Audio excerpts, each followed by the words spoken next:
Hello बच्चों, कैसे हो आप सब। बच्चों, लास्ट क्लास में मैंने इन्वेंट्री वैल्यूएशन टॉपिक पढ़ाया था और हमने कुछ उसके एग्जांपल्स पढ़े थे, इलिस्ट्रेशंस पढ़े थे।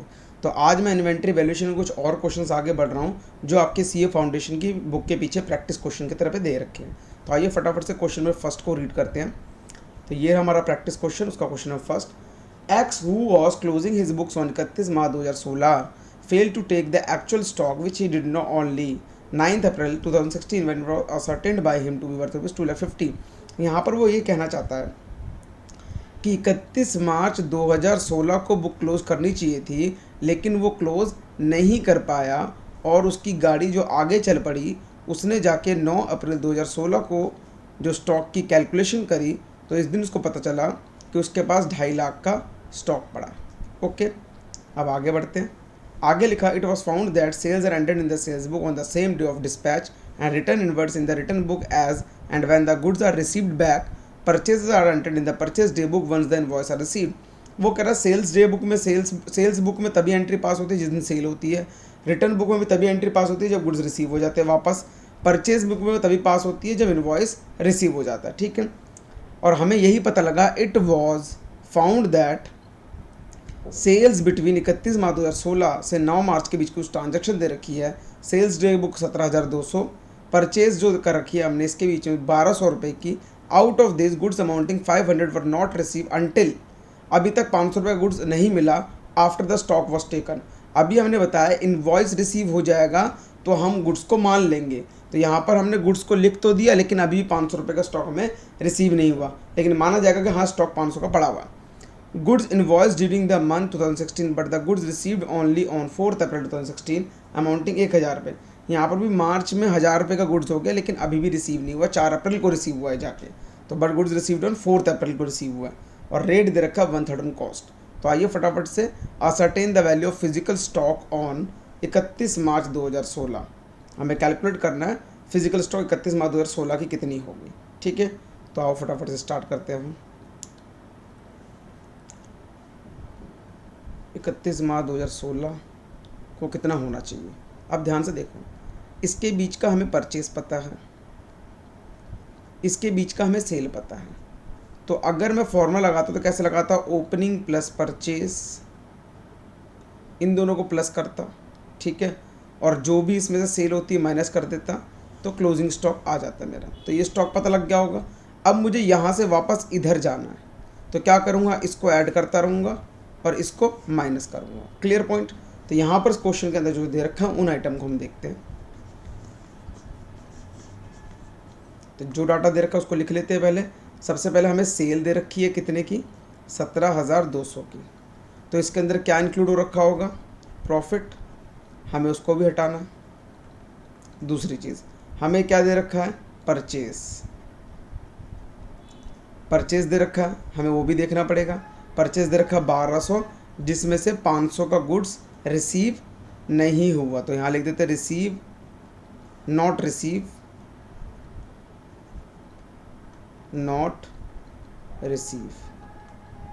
अप टू 9 अप्रैल, क्योंकि इसका देखो अभी भी नहीं पता ये गुड्स कब मिले, तो ये नॉट रिसीव हो गया। तीसरा भी हमें दे रखा है गुड्स इन ट्रांजिट। ये ट्रांजिट क्यों बोला, क्योंकि ये गुड्स 4 अप्रैल को रिसीव हो रहे हैं। तो यहाँ पर भी लिख देता हूँ गुड्स इन ट्रांजिट, ना लिख के मैं इसको ऐसे भी लिख सकता था, purchase during March receive on 4/4/16। अब ये लिखने से बात पूरी क्लियर हो जाएगी। गुड्स इन ट्रांजिट तब कहलाता जब मैं 31 मार्च को एंट्री करता। अगर इस दिन वैल्यू करता तो मैं लिख सकता था भैया गुड्स इन ट्रांजिट, लेकिन अगर इस दिन करूँगा तो इस दिन तो ये गुड्स रिसीव हो चुके हैं, लेकिन मुझे वापस जाना। तो अब इसको कैसे सॉल्व करेंगे वो देखते हैं अब हम। ये क्वेश्चन नंबर फर्स्ट है हमारा। आओ बेटा देखो सॉल्यूशन, देखो कैसे करेंगे। सबसे पहले क्या लिखेंगे, value of inventory as on 9 April. 9 अप्रैल को हमारी कितनी स्टॉक, 9 अप्रैल 2016 हमारे पास 2.5 लाख का स्टॉक पड़ा। क्लियर। तो इसमें से क्या करूं, सेल को ऐड करूंगा, लेकिन सेल कौन सी, मेरे को कॉस्ट ऑफ सेल निकालनी पड़ेगी। कॉस्ट ऑफ सेल कैसे निकालेंगे, मैं इसके लिए यहाँ पर सॉल्व कर रहा हूँ वर्किंग नोट के तौर पे। सेल में से अगर जीपी हटा दूँ तो क्या बन जाएगा, कॉस्ट ऑफ सेल। सेल कितना है मेरा, सेल है 17,200, जीपी कितना है 1/3 ऑन कॉस्ट, तो 1/4 ऑन सेल हो जाएगा। ठीक है, तो इसका 1/4 कैलकुलेट कर लेते हैं हम फटाफट से। 17,200 का 1/4 4300, तो जो बच गया वो क्या कहलाएगा, कॉस्ट ऑफ सेल। तो 12,000 रुपये 12,900 रुपये कॉस्ट ऑफ सेल आ गया। मतलब जो 17,200 का मतलब ये है 12,900 की चीज़ 17,200 में बेची, और हमें क्लोजिंग स्टॉक तो हमें कॉस्ट पे निकालना होता है, तो इसलिए हमने इसकी कॉस्ट के लिए 12,900। तो यहाँ पर क्या लिख देता हूँ मैं, वर्किंग नोट फर्स्ट। क्लियर। उसके बाद क्या बोला था उसने, देखते हैं फटाफट हमने।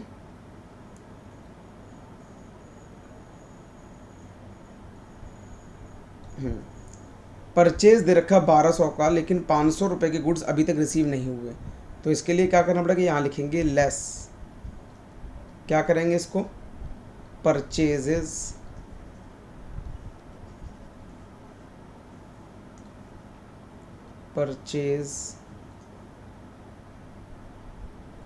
बिटवीन 31 मार्च टू 9 अप्रैल, ये इसके बीच का परचेज है। ठीक है, मैं इसको ब्रैकेट में लिख देता हूँ, कितने का, 1200 का, लेकिन जिसमें से 1200 का परचेज है, लेकिन जिसमें से कितने का गुड्स नहीं मिला, माइनस गुड्स नॉट रिसीव 500 रुपये का। तो ऐसे लिख सकते हैं नेट परचेज, या ऐसे लिख सकते हैं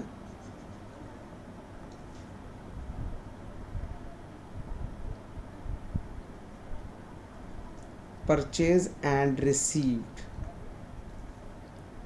कितना, 700। क्लियर होगी बात। अच्छा, उसके बाद क्या है, लास्ट ट्रांजैक्शन हमारी कौन सी थी, गुड्स इन ट्रांजिट की, तो यहाँ पर क्या लिखूँगा, परचेज, सॉरी रिसीव लिख दिया, नॉट, हाँ ठीक है, रिसीव, हाँ लिखूँगा purchase during March and receive on 4/4/2016। कितने का गुड्स मिलेगा इसके अंदर, 1000 रुपये का।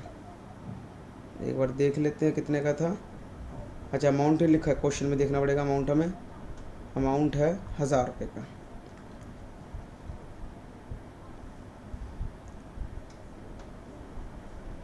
₹1000 का लिख दिया मैंने यहाँ पर। अब कैलकुलेट कर लेते हैं फटाफट से। ये हो गया 2,50,000,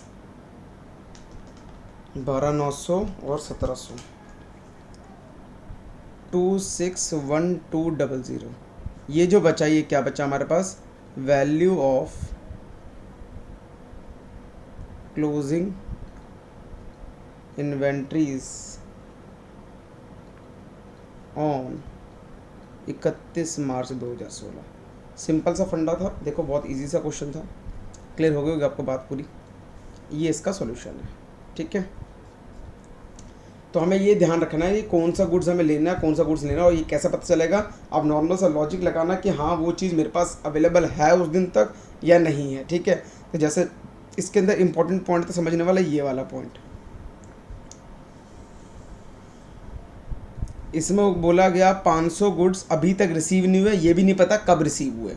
लेकिन इस वाले पॉइंट में क्या लिखा हुआ था, 1000 गुड्स रिसीव हो चुके हैं। अगर ये 500 भी ऐसे ही बोलता कि भाई 10 तारीख को 8 तारीख को मिला है, 7 तारीख को मिला है, तो मुझे इसको माइनस करने की ज़रूरत नहीं पड़ती, मैं सीधा 1200 रुपये यहाँ पर डायरेक्ट माइनस कर देता। क्लियर पॉइंट, समझ आ गई बात। और बेटा क्वेश्चन नंबर 2 की तरफ चलते हैं हम।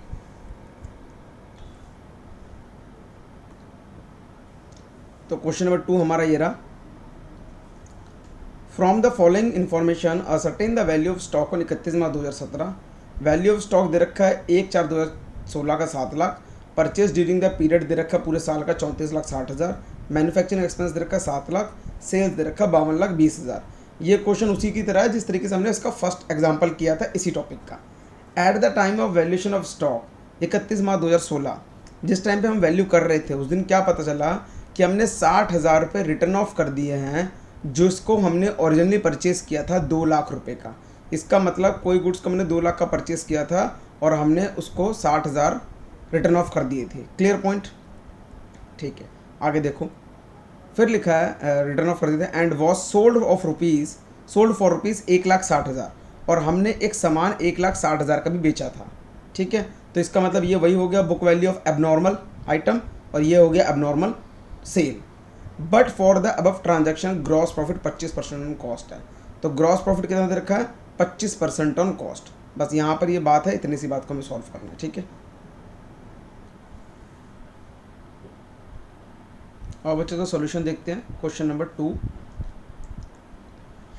हमने क्वेश्चन नंबर 2 जैसा एक इलस्ट्रेशन करा था, मैं इसको थोड़ा सा और तरीके से समझाने की कोशिश करता हूँ और थोड़ा डिफरेंट तरीके से करके देखेंगे। ठीक है, आओ देखो बेटा। क्वेश्चन नंबर हमने ये देखा वैल्यू ऑफ स्टॉक दे रखा है। अब यहाँ पर एक क्या पंगा है वो देखते हैं।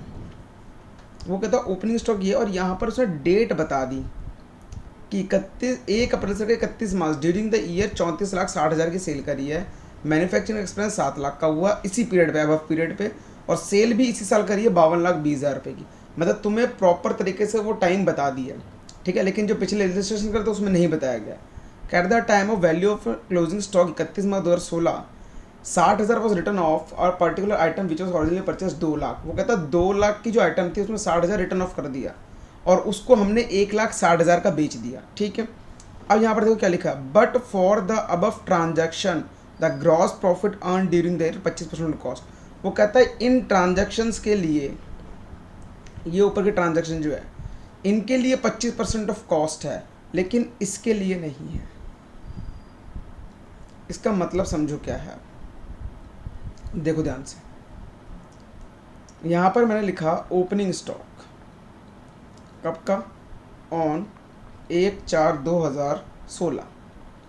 कितना आइटम? 7 लाख रुपए, ये ओपनिंग दे रखा है। अब वो कह रहे जो परचेज है 1/4 से 31 मार्च की कितनी है? 34,60,000। वो कहता सेल है इसी डेट की कितनी? 52,20,000, और इसी साल का मैन्युफैक्चरिंग एक्सपेंस है कितना? 7 लाख रुपए। ठीक है, कह रहा है ये जो सेल हुई है अबव ट्रांजैक्शन के लिए 25% ऑन कॉस्ट। इसका मतलब 1/4 of cost 1/5 of sale. Clear point? और नीचे कह रहा 31 मार्च को हमने एक जब वैल्यूएशन ऑफ क्लोजिंग स्टॉक कर रहे थे 31 मार्च 2016 को, वहाँ पर एक परचेज़ किया था हमने कितने का? 2 लाख का परचेज़ किया था, जिसको 60,000 का रिटर्न ऑफ कर दिया, बचा 1,40, और हमने इसको बेच दिया 1,60,000 में। सेल आया कितना? 20,000 प्रॉफिट। अब ध्यान से देखो, क्या ये प्रॉफिट 20% ऑन सेल लग रही है? नहीं लग रही, हो भी नहीं सकता। कैलकुलेट करके देखो कि 20,000 मल्टीप्लाई 100 डिवाइड बाई 1,60,000, ये करीबन 12.5% आ रहा है। लेकिन क्वेश्चन में यहाँ पे लिखा है, लेकिन ये जो प्रॉफिट है आपका, क्वेश्चन देखो, कह रहा है but for the above transaction the gross profit during the year 25% cost. But for the above transaction, जो ऊपर के ट्रांजैक्शन है उनके लिए 25% ऑफ कॉस्ट। ठीक है, तो इसको करेंगे कैसे? देखो ध्यान से, मैं दोनों तरीके से करवा के दिखा देता हूँ आपको। देखो, शुरू करते हैं। तो मैंने कैसे लिखा? Value of stock as on 1 April 2016 कितना? 7 लाख रुपए। हमने यहाँ पर पहले हमने एक book value of abnormal item को माइनस किया था, याद होगा वो पॉइंट। ठीक है, अगर मैं उसको ना करूँ तो कैसे करेंगे वो देखो। चलो पहले ना करते, क्यों नहीं कर रहा वो बता रहा हूँ। उसका रीज़न है कि हमारे पास ओपनिंग स्टॉक की डेट दे दी, साथ में बता दिया कि इसी साल आपने परचेस कितने का किया है। परचेस डेट बता रखी है 1 से लेकर 31 मार्च की, तो टेंशन ही खत्म होगी जब पूरी पूरी डेट दे रखी है। हमारा मैन्युफैक्चरिंग एक्सपेंस भी दे रखा है आपने कितना, 7 लाख रुपए। टोटल कितना आ गया ये, 48,60,000। क्लियर होगी बात। ये हमारा कॉस्ट ऑफ गुड सोल्ड आ रहा है। कॉस्ट ऑफ परचेज पकड़ लो या कॉस्ट ऑफ गुड सोल्ड पकड़ लो, ठीक है। अच्छा, अब मैं सेल की बात करता हूँ, देखो ध्यान से। सेल मेरी 52,20,000 है, जिसमें से इसके 2 टुकड़े कर रहा हूँ। हमने इस साल बेचा है 1,60,000 का, और बाकी ये पिछले वाला जो स्टॉक था वो वाले की बात है, और बाकी जितना बच गया 10,44,000, सॉरी 10,44,000 नहीं, 50,60,000 का। अच्छा, अब इसको बेचता तो प्रॉफिट कितना होता, जीपी निकालो इसका, साफ पता कर 20%, 10,12,000। इस पे भी जीपी निकालो। इस पे तो जीपी निकलेगा नहीं, क्योंकि उसने बोला था कि 2 लाख की चीज़ पर हमने राइट ऑफ किया था कितने का, 60,000 रुपये का, और जो बचा 1,40 उसको हमने 1,60 में बेच दिया, तो इधर से निकला 20,000 का प्रॉफिट। तो टोटल 52,20,000 में प्रॉफिट कितना हुआ, 10,12,000 प्लस 20,000, मतलब टोटल अगर 52,20,000 की सेल करूंगा तो मुझे प्रॉफिट कितना होगा, 10,32,000। क्लियर पॉइंट, ये समझ आएगी बात, ठीक है। तो अब मैं क्या कर रहा हूँ, देखो ध्यान से। तो मैंने यहाँ पर क्या लिखा है, मैं दोबारा उस पॉइंट को लिख रहा हूँ। Value of stock on 1 April 2016 कितने, 7 लाख रुपए, प्लस परचेज कितना, 34,60,000 रुपये, प्लस मैन्युफैक्चरिंग एक्सपेंस कितना, 7 लाख रुपए। टोटल कितना हो गया, 48,60,000 माइनस कॉस्ट ऑफ सेल कितना, 52,20,000 माइनस 10,32,000। इसको *1 दे रहा हूँ, और 10,32,000 जहाँ था इधर लिख रहा हूँ, टोटल 10,32,000। ये वर्किंग नोट में हमारा हमने सॉल्व किया है, ठीक है। तो ये आ गया 10,32,000 रुपये। तो अगर मैं इसको करूँ 4,86,000 माइनस 10,32,000, तो ये मेरा आ रहा है, 1 मिनट, 10,32,000 क्यों, इधर माइनस तो करेंगे, सॉरी 32 नहीं, यहाँ पर इसको कैलकुलेट करते हैं, 52,20,000 माइनस 10,32,000, ये आ रहा 41,88,000।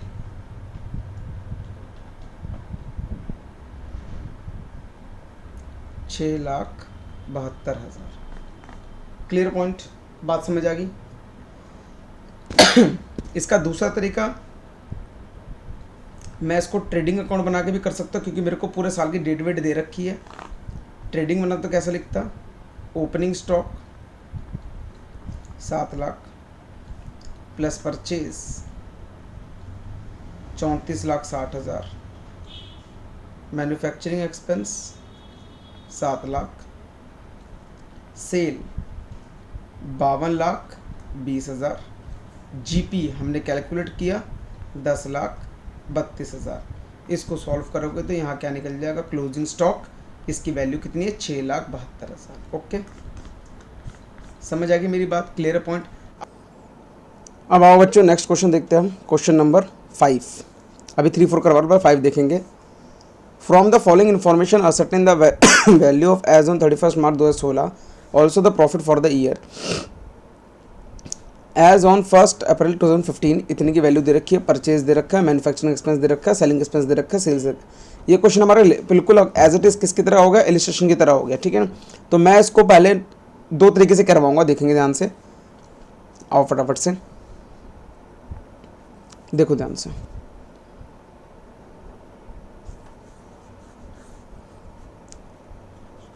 ओपनिंग स्टॉक कितना है मेरे पास, 1,42,500। पहले तो मैं जैसे मैंने रजिस्ट्रेशन में करवाया था वैसे करवा रहा हूँ। Book value of abnormal item कितना, 50,000 माइनस 17,500, जिसकी वैल्यू कितनी आ गई हमारे पास 32,500, प्लस परचेस। हमारे पास परचेस की वैल्यू दे रखी है, क्वेश्चन में देखना पड़ेगा एक बारी। परचेस दे रखा है 7,62,500। फिर दे रखा हमारे पास मैन्युफैक्चरिंग एक्सपेंस 1.5 लाख रुपए। ठीक है, इसको सॉल्व कर लेते हैं। 142500 माइनस 32,500,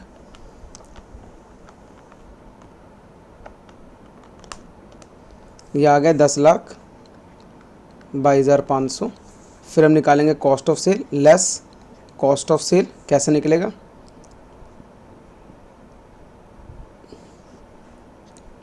जो सेल है कितनी है, सेल हमारे पास 12,45,000 रुपये की, जिसमें से हमने क्या माइनस कर दिया, एबनॉर्मल आइटम कितनी है 45,000 रुपये की। ठीक है, बचा कितना 12 लाख, जिसमें से हमने क्या माइनस कर दिया, उसका ग्रॉस प्रॉफिट जो क्वेश्चन में बोल रखा है 20% ऑन सेल। तो 12 लाख का 20% 2,40,000। तो मैंने यहाँ से 2,40,000 रुपये हटा दिए। तो कॉस्ट ऑफ सेल कितनी बची, 9,60,000 रुपये। इसको हटा देते हैं यहाँ से, माइनस 10,22,500, ये हमारा आ गया 62,500 रुपीज़। सिंपल सी बात, ये हमारा क्लोजिंग स्टॉक आ गया। ओके, एक तो तरीका ये वाला है।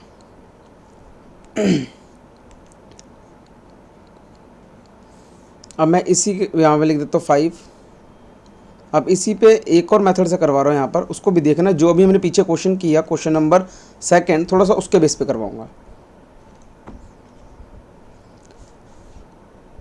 Value as on, value of stock लिख देता हूँ एज ऑन 1/4/2016। 16 है, 15 है, देखते हैं डेट क्या है एक बारी, 15, 1,42,500। अगर मैं इस आइटम को यहाँ माइनस ना करूँ तो फिर कैसे करेंगे, plus purchase 7,62,500 plus manufacturing expense 1.5 lakh. इसको प्लस कर देते हैं,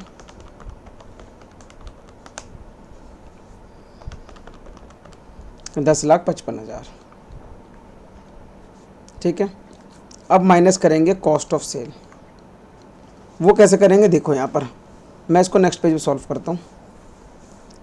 कॉस्ट ऑफ सेल कैसे निकालेंगे, मैंने मान लिया सेल मेरे पास 12,45,000 रुपये की सेल है। इसके 2 टुकड़े कर देते हैं, 12 लाख और 45,000।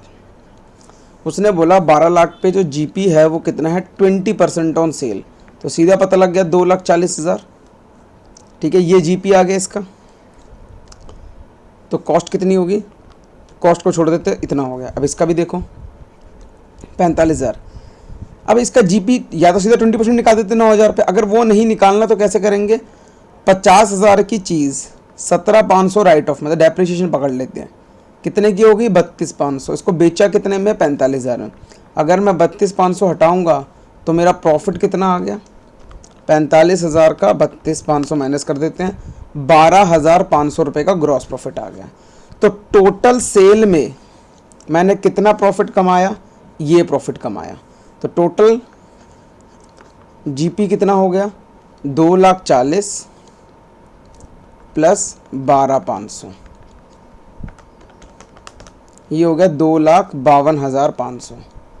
ठीक है, माइनस कर देते हैं 12,45,000 से, तो इसकी वैल्यू होगी, तो मैंने यहाँ लिखा cost of sale equal to 992500। ठीक है, तो मैं यहाँ पर कॉस्ट लिख देता हूँ 62500 माइनस कर दे 10,55,000 से, 10,55,000 माइनस 992500, आंसर है 62,500। कुछ बात समझ आई बेटा? जो मैंने अभी क्वेश्चन नंबर सेकंड करवाया उसको मैंने इस तरीके से करवाया, ठीक है। तो हम क्वेश्चन को ऐसे भी कर सकते हैं, ऐसे भी कर सकते हैं, ठीक है। लेकिन जो क्वेश्चन नंबर 2 था, बस उसमें क्या डिफरेंस था, एक उसमें लिखा हुआ था कि दोनों की जो प्रॉफिट है वो अलग अलग है। देखो यहाँ पर तो लिख दे 20%, ये इसको पूरा कर लेना, 20% कर देना। लेकिन जो क्वेश्चन नंबर 2 था ये रहा, लेकिन यहाँ लिखा हुआ but for the above transaction gross profit earn during the year was 25% cost. वो कह रहा है यहाँ पर 25% ऑन कॉस्ट, ठीक है। बस इतना सा डिफरेंस है, इस डिफरेंस की वजह से थोड़ा सा क्वेश्चन में बदलाव आ गया। प्लस यहाँ पे इन्होंने पीरियड गिवन दे रखा है, ये पीरियड की वजह से मैंने इसमें ट्रेडिंग अकाउंट बना दिया। अगर पीरियड नहीं होता शायद ट्रेडिंग अकाउंट ना बनाता, तब भी हो जाता, ठीक है। Clear point? आओ, तो तुम्हें समझ आ गया होगा। अब मैं करवाऊंगा आगे क्वेश्चन नंबर 3। ये क्वेश्चन कंप्लीट हो गया, तो आप दोनों में से किसी मेथड से भी कर सकते हो। यहाँ पे लिख देते पहले क्वेश्चन नंबर 3, बहुत ही अच्छा क्वेश्चन है। कह रहा है P&L अकाउंट हमने बनाया और 6 लाख का प्रॉफिट दिखा। जब हमने क्लोजिंग स्टॉक क्लोज किया 31 मार्च को, इतने की वैल्यू थी और प्रॉफिट इतना था। लेकिन बाद में कुछ ढूंढा, क्या पता चला कि हमने गलती से परचेज में 15,000 रुपये एसेट ले ली थी। अब सोचो, अगर आपने 15,000 रुपये का परचेज ये एक्स्ट्रा जोड़ दिया, इसकी वजह से क्या हुआ होगा? प्रॉफिट कम हो गया होगा। तो आपको क्या करना पड़ेगा? प्रॉफिट को बढ़ाना पड़ेगा। हनुमान ने गेव अवे किया एज अ फ्री सैंपल 40,000 रुपये का, लेकिन उसकी कोई भी एंट्री नहीं करी। तो वैसे फ्री सैंपल की एंट्री क्या हो जाती है? परचेस कम हो जाता है और साथ में प्रॉफिट बढ़ जाता है। Clear point? सॉरी, परचेस कम हो गया, वैसे इसका इफेक्ट जो आएगा, अगर परचेस कम होगा तो हमारा जो जीपी बढ़ जाएगा। वैसे अगर इसका दो इफेक्ट देखें तो क्या हो जाता है? हम परचेस में से माइनस करते हैं और P&L अकाउंट में दिखा देते हैं। अगर परचेस से माइनस नहीं करना तो ट्रेडिंग अकाउंट का क्रेडिट साइड दिखा देते हैं। समझ आएगी मेरी बात? तो आपने ये एंट्री नहीं करी, इसकी एंट्री भी करनी पड़ेगी। इनवॉइस 2.5 लाख का था जिसको 27 मार्च में एंटर किया, but goods were not include in stock. 2.5 lakh का इनवॉइस जनरेट हो गया, लेकिन आपने स्टॉक में नहीं लिखा। अब स्टॉक में नहीं लिखा तो दिक्कत हो गई होगी। तो इसकी वजह करना क्या पड़ेगा? हमें इस स्टॉक को हमें शो करना पड़ेगा। मतलब हमने परचेज नहीं, हमें शो करना पड़ेगा 2.5 लाख का स्टॉक। 2016 में 2 लाख का गुड्स बेचे थे, लेकिन डिलीवरी अप्रैल में हुई है। अब देखो 2 लाख की सेल थी, डिलीवरी अप्रैल में हुई है, तो क्या अप्रैल की हो जाएगी? यहाँ पर तो मार्च की मानी जाएगी, तो इसको भी ठीक करना पड़ेगा हमें। 75,000 का सेल्स रिटर्न दिया था, उस 1/4 उसका कॉस्ट था, लेकिन अप्रूवल अप्रैल में मिला और हमने उसको सेल को मार्च में लिख लिया। अगर वैसे अप्रूवल का देखें तो क्या करना है? देखो अप्रूवल में हमने क्वेश्चन पढ़ा हुआ है, अप्रूवल में करते क्या है? सीधी सी बात, यहाँ पर हमने सेल कर दी होगी तो सेल मान ली होगी। दूसरा फैक्ट 75 कॉस्ट है, तो हमने इसका 1/3 जोड़ा होगा, तो 1 लाख की चीज़ हमने बेची, लेकिन उसने अप्रूवल दिया अप्रैल में, तो हम मार्च में क्या मानेंगे उसका? मार्च में हम उसके स्टॉक को, हमारे स्टॉक को बढ़ा देते हैं और सेल को कम कर देते हैं, तो वो इफेक्ट भी नहीं दिखा है, वो इफेक्ट दिखाना पड़ेगा। और समझ लो एडजस्टेड नेट प्रॉफिट भी निकालो। आओ तो मैं बोलूँगा तो समझ नहीं आएगा, क्वेश्चन करके दिखाता हूँ। अब मैं यहाँ पर सबसे पहले क्या एडजस्टेड प्रॉफिट बना लेता हूँ। देखो चलो सबसे पहले निकाल लेते हैं value of inventories, value of closing stock, closing stock.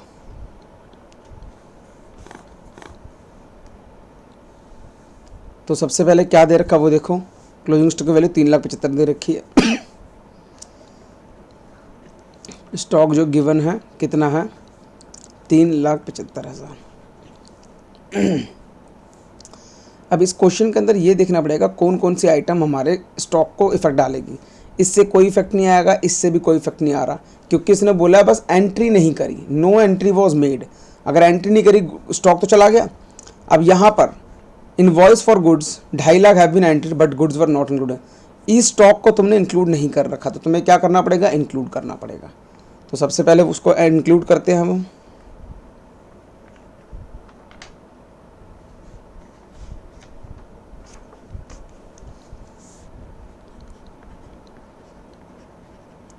Purchase of goods not included in stock,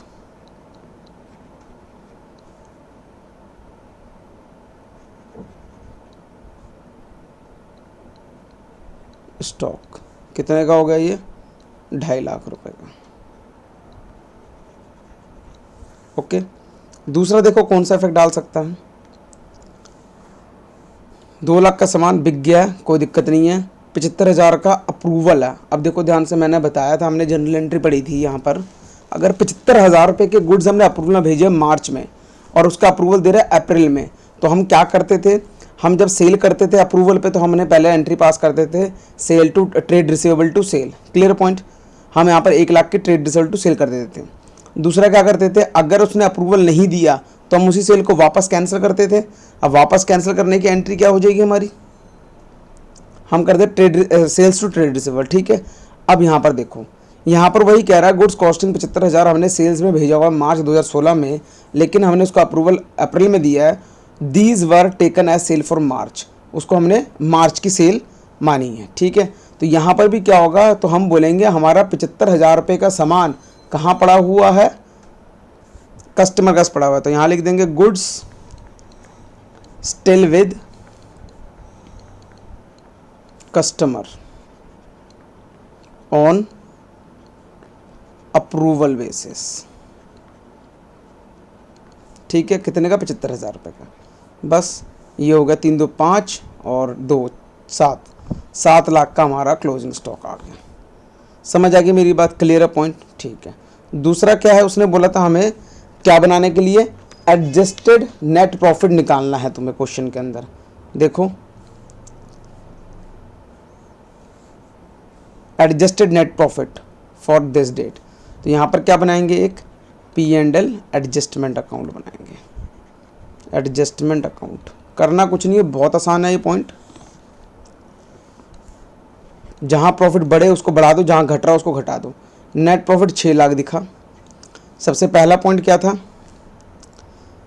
purchase में इंक्लूड कर रखा है, तो इससे पता लग रहा है कि अगर मैंने परचेज बढ़ा रखी होगी तो मेरा प्रॉफिट घट गया होगा, तो मुझे क्या करना पड़ेगा, बढ़ाना पड़ेगा। तो यहाँ लिख दूंगा इलेक्ट्रिक फिटिंग्स, इलेक्ट्रिक फिटिंग्स के नाम से, जिससे मेरा प्रॉफिट बढ़ जाएगा, और प्रॉफिट बढ़ेगा तो क्रेडिट साइड में। ओके, दूसरा देखो क्या है, हनुमान ने फ्री सैंपल बांटे। फ्री सैंपल बांटने में सबसे पहले तो हम क्या करते थे, ट्रेडिंग में परचेज में से माइनस करते थे।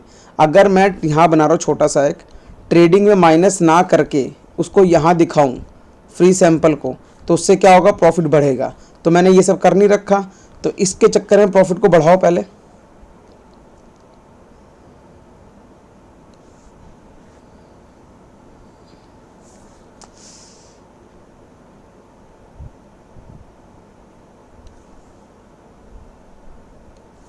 तो यहाँ पर प्रॉफिट को ये जो प्रॉफिट बढ़ा हुआ नजर आ रहा होगा, तो हम क्या करेंगे इसको, तो प्रॉफिट को बढ़ाएंगे सैंपल, फ्री सैंपल। कितना प्रॉफिट बढ़ गया, 40,000 रुपये का। दूसरा हम इफेक्ट कहाँ डालते थे, P&L के डेबिट साइड पे खर्चा मान के, तो यहाँ पर भी दिखाओ फ्री सैंपल कितना, 40,000 रुपये। क्लियर पॉइंट, आगे बढ़ते हैं। इनवॉइस 2.5 लाख की थी जो तुमने 27 मार्च को, लेकिन स्टॉक में इंक्लूड नहीं किया, तो इससे क्या हुआ होगा, अगेन जो स्टॉक में इंक्लूड नहीं करा, ध्यान से पॉइंट को पढ़ो। Invoice for goods amounting to ₹250,000 have been entered on 27 March 2016 but goods were not included in stock. Stock में इंक्लूड नहीं था। अब स्टॉक में अगर इंक्लूड नहीं था, क्लोजिंग स्टॉक कम दिखा रहा होगा, क्लोजिंग स्टॉक कम होगा तो प्रॉफिट भी कम दिखा रहा होगा, तो हमें क्या करना पड़ेगा, प्रॉफिट को बढ़ाना पड़ेगा। तो यहाँ पर क्या लिखेंगे, stock purchase on March not included, कितना, 2.5 लाख रुपए। क्लियर, आगे बढ़ते हैं।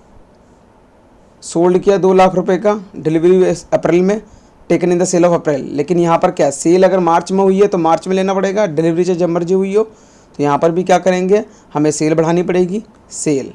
तो यहाँ क्या लिख देंगे, goods sold in March wrongly taken as April. ठीक है, तो ये कितना हो गया, 2 लाख रुपए।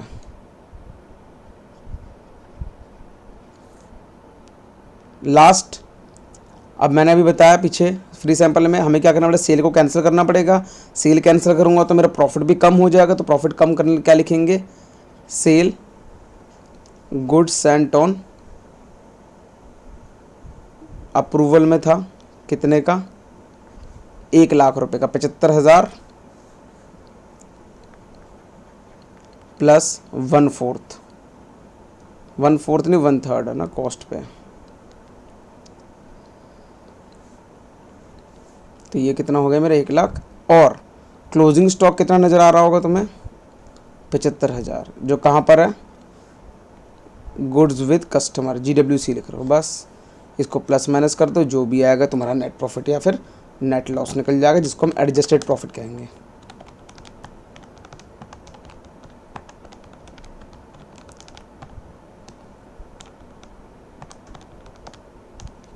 $10,40,000 रुपये का तुम्हारा क्या हो गया, नेट प्रॉफिट हो गया, जिसको हम एडजस्टेड प्रॉफिट भी बोल सकते हैं, 10,40,000। बस इसके अंदर ये पॉइंट थे, एक बार ध्यान से इन पॉइंट्स को देखना फिर समझना। ओके, तो हम नेक्स्ट क्वेश्चन की तरफ बढ़ते हैं। लास्ट क्वेश्चन है हमारा question number 4।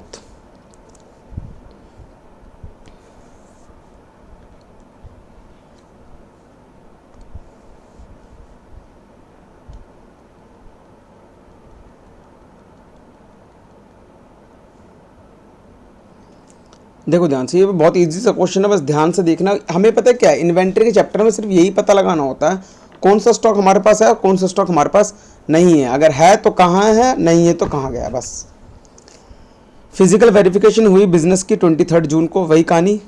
Value of stock दिखाया 23 जून को 48 लाख रुपए का, और 23 जून से लेकर 30 जून तक ये सब ट्रांजेक्शन्स हुई है। तो मैं इसको साथ साथ कर रहा हूँ, तो यहाँ लिख वैल्यू ऑफ स्टॉक ऑन 23 जून कितना, 48 लाख रुपए का। क्लियर पॉइंट, आगे देखते हैं। वो कह रहा मैंने गुड्स कंसाइनमेंट में भेजे थे 2,40,000 रुपए के, जो अनसोल्ड है। तो कोई दिक्कत नहीं, अगर अनसोल्ड है का मतलब क्या हो गया, गुड्स हमारे पास वापस आ जाएंगे, तो प्लस कर देंगे unsold stock out of goods Saint on consignment, unsold stock of goods Saint on consignment कितना, 2,40,000 रुपये। दूसरा, परचेज किया था 4 लाख रुपए का, जिसमें से 1,60,000 की डिलीवरी 5 तारीख को 5 जुलाई को होगी, डिलीवर्ड ऑन 5 जुलाई। तो कोई बात नहीं, तो यहाँ क्या लिखेंगे, प्लस परचेज ड्यूरिंग 23 जून से 30 जून। 240 क्यों लिखा, ध्यान से देखो कैसे, 4 लाख माइनस 1,60,000 प्लस क्या लिख रहा हूँ, गुड्स इन ट्रांजिट 1,60,000, पूरा लिख देना delivered on 5 June, delivered on 5 of April, क्या था डिक्लेयर डेट हम 5 ऑफ जुलाई। बस खत्म, goods in transit. Clear point, आगे बढ़ते हैं। आगे लिखा है तुमने सेल करी 13,60,000 रुपये की, जिसमें से 3,20,000 अप्रूवल में भेजे, और उसमें से आधे goods, half of these goods were returned before 30 June, but no information is available regarding the remain goods. इसका मतलब 3,20,000 में से 1,60,000 की गुड्स वापस आ गए हैं, लेकिन 1,60,000 की गुड्स की अभी भी कोई डिटेल नहीं दे रखी है। और जो goods are sold at cost plus 25%, मतलब कॉस्ट प्लस 25% के प्रॉफिट है। तो कॉस्ट प्लस 25 का मतलब क्या होगा, 1/4 ऑफ कॉस्ट 1/5 ऑफ सेल। अगर गुड्स अप्रूवल में भेजा है तो 1/5 ऑफ सेल लगा होगा। क्लियर पॉइंट, तो यहाँ पर क्या निकालना पड़ेगा, plus cost of goods Saint on approval कितना, 1,60,000 का गुड्स वापस आ गया, मतलब 3,20,000 का आधा आ गया 1,60,000, जिसमें से हम क्या माइनस कर देंगे, उसका जीपी कितना, 1,60,000 का 1/5। तो ये कितना हो गया, 1,60,000 माइनस 20%, तो ये कितना आ गया, 1,28,000 रुपये। ये गुड्स हमारे पास है, कोई दिक्कत, ये हमारा टोटल जो होगा उसकी कॉस्ट आ गई। ठीक है, अब आगे बढ़ते हैं।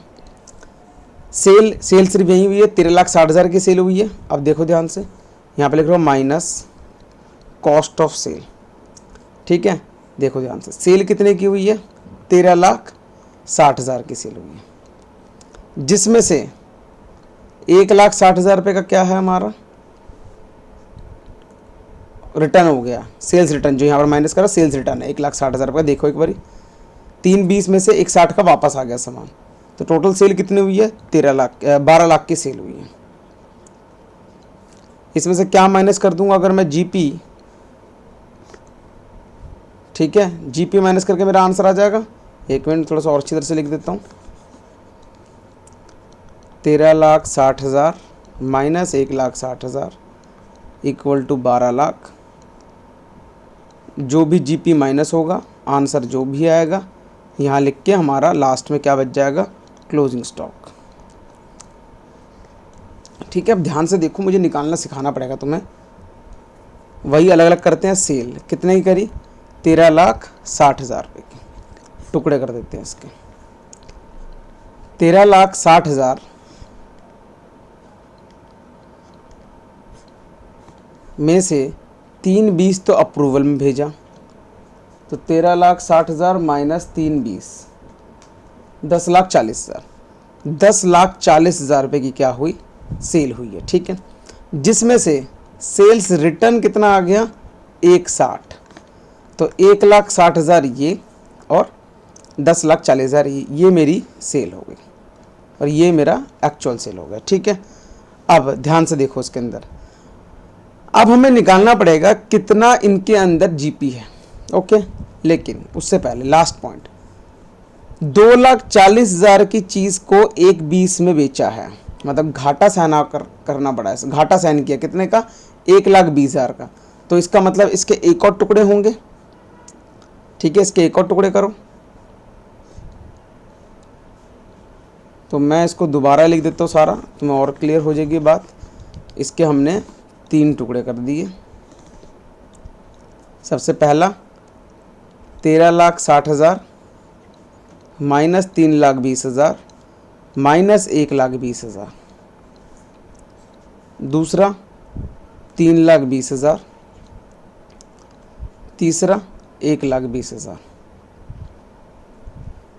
तो 13,60,000 माइनस 3,20,000 माइनस 1,20,000, 9,20,000 रुपये। ये मेरी एक्चुअल सेल हुई है, 9,20,000 रुपये। ठीक है, 9,20,000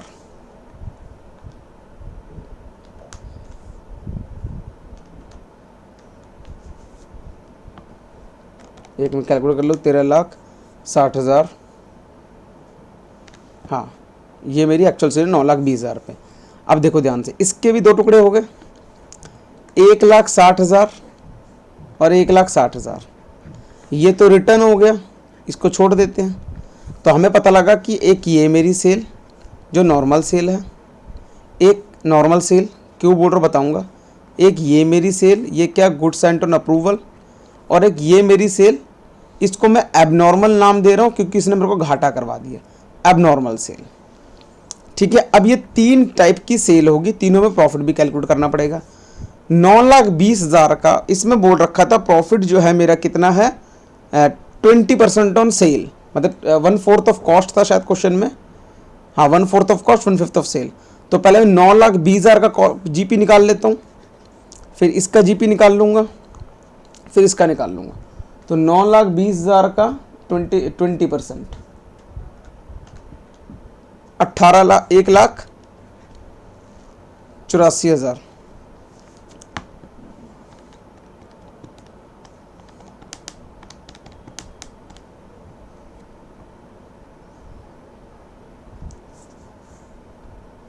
नौ लाख 20,000 का कितना हो गया? 20%, 1,84,000।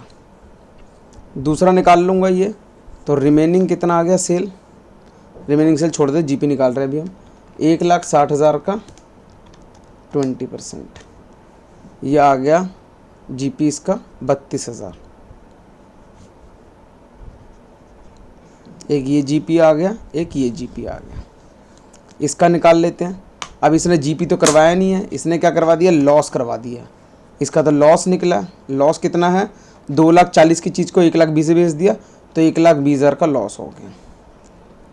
तो अगर मैं पूछूं कि ग्रॉस प्रॉफिट एक्चुअल कितना हुआ तो मैं क्या बोलूँगा, 184,000 प्लस 32,000 माइनस 1,20,000। 184,000 प्लस 32,000 माइनस 1,20,000, तो 96,000 का एक्चुअल में तुम्हारा जीपी निकला। ये तुमने पूरे सेल में 13,60,000 की सेल में तुमने जो प्रॉफिट कमाया वो 9,60,000 का कमाया। ठीक है, क्लियर होगी बात। अब आगे बढ़ते हैं हम।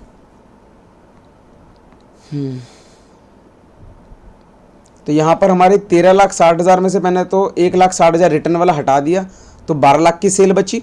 तो 12 लाख की सेल में हमने कितना प्रॉफिट कमाया, देखो ध्यान से।